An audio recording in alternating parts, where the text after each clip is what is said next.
This is KGW News at noon.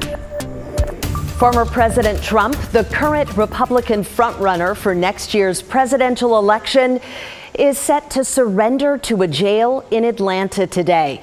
His supporters are gathering outside the Fulton County Courthouse before he's booked. Thank you for joining us this noon. I'm Brenda Braxton. Trump was indicted for allegedly trying to overturn the 2020 election. This is the fourth time this year that he's faced criminal charges, and it comes just a day after the first Republican debate. Trump didn't attend, but as NBC's Bree Jackson reports, his presence was felt. Former President Trump is preparing to turn himself in here at the Fulton County Jail later today, just one day before that deadline set by Georgia prosecutors and one day after the GOP debate.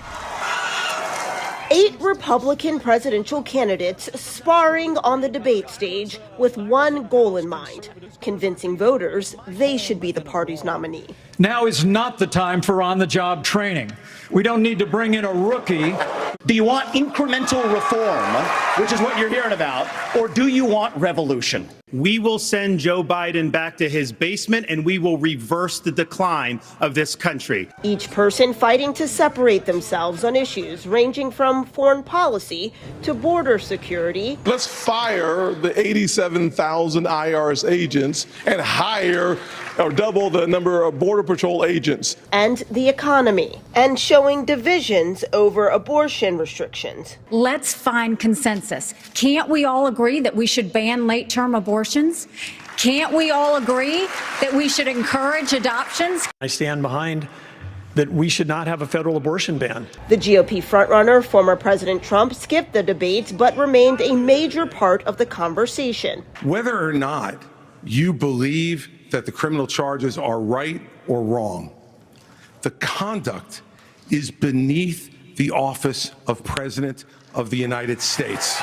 I'm not going to support somebody who's been convicted of a serious felony or who is disqualified under our Constitution. The former president appearing in a pre-taped interview. If you're leading by 50, 60, I have one problem leading by 70 points, and I'm saying, why am I doing it? Trump making his case to 2024 voters while facing multiple indictments, including charges related to alleged efforts to overturn Georgia's 2020 election. And former President Trump's supporters are planning a protest at the Fulton County Courthouse later today. And the Fulton County Sheriff's Office says that it is planning to have a hard lockdown of this area surrounding the jail when the former president turns himself in. In Atlanta, Bree Jackson, NBC News. Trump agreed to a $200,000 bond and other release conditions. That includes not using social media to target the co-defendants and witnesses in the case. A wildfire near Salem is 100% contained this noon. The Liberty Fire started yesterday and burned about 20 acres. Crews are out there mopping up and holding the line. KGW's Catherine Cook has more on the story. Smoke rising over the Jory Hill area just south of Salem.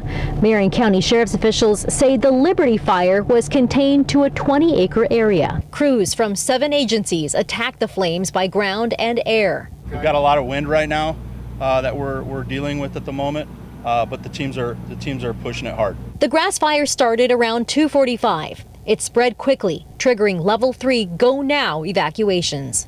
Marion County Sheriff's Office, level 3, go now evacuation. We just live up there by Jory Hill, and we could see the fire starting and heard the sirens. Andy Frank and his family were among the 630 households notified. The evacuation zone stretched from west of Liberty Road South and Jory Hill Road South. We were not necessarily going to leave, but the sheriff came and said we have to go. They packed their computers, some valuables, and their cat Dander, and left. Our one neighbor has horses, and she was trying to figure out what to do with them. That's where volunteers like Mackenzie Brown and Taya Miles stepped in.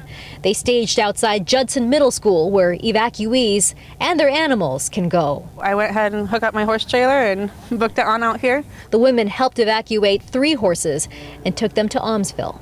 They were scared, understandably, but they were great. For Mackenzie, this feels personal.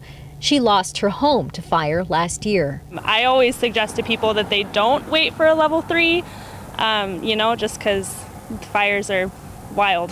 And by Wednesday evening, officials noted the fire had damaged 2 outbuildings, but there were no injuries. Families like the Franks It was a little too close. Are thankful for that. Catherine Cook, KGW News. That's not the only fire danger. Rod Hill is here with the red flag warning. Yeah, today is the day, remember, that temperatures are jumping back up to 90 or better. That increases fire danger. The wind flow that had been westerly the last couple days is variable to north to east today into tomorrow. That lowers humidity. That increases fire danger. And also part of the forecast, the risk of thunderstorms and maybe new fire starts from that lightning later tonight into tomorrow. So for the time being, the red flag warning, everything in red is basically along the west slopes and getting into the Cascade foothills east of I-5 up toward the Cascades. So we're keeping an eye on that. This is the upper level low, which has dropped as expected a little bit south since earlier this morning, and eventually this will trigger at least some spotty storm action here on the west side of our state later tonight. I'll show you Futurecast coming up in about 10 minutes. Right now, there is the Lincoln City live camera, Schnickwinds Casino Resort. Here's Willamette Valley Vineyards. It's blue, but you can definitely see some wildfire haze laying down low, and kind of a similar scene over downtown Portland. Our noon temperature is running about 5 degrees cooler than I expected. That's good news, right? We're at 74, still pretty comfortable. I still think we have to at least hit 90 today, and then 87 for you this evening. Your complete forecast, more on that storm threat tonight coming up. Absolutely. Thank you, Rod. New at noon, we've learned educators in the Camas School District are getting ready for a potential strike on the first day of school next week. Classes start Monday, but teachers say they're ready to hit the picket lines if they don't get what they're asking for. They want smaller class sizes, more equitable funding, and support for special education students. Teachers in the Evergreen School District in Vancouver have also authorized a strike. Their vote happened last night. The teachers are asking for higher salaries, adequate staffing, and more support for kids with special needs. The superintendent said the two sides are working to reach an agreement. Classes are set to begin next Wednesday, August 30th. Well, when the Portland Public School District goes back next week, middle and high schoolers will be required to wear ID badges at all times. The district says the new rule is meant to improve safety. In the meantime, Portland middle schoolers will have unarmed campus safety associates this year. Last year, only high schools had them. And before the kids get back to campus, the city of Portland is removing homeless camps near schools. That includes this camp near Cleveland High School in Southeast. The camp is just off Powell Boulevard between the school and athletic fields. It's been cleared before, but the campers keep coming back. This time, the city says they have until Monday to move. Up and down this street, kids are walking from the high school to the fields, parking their cars in this area, and it's really to the point where it's become unsafe.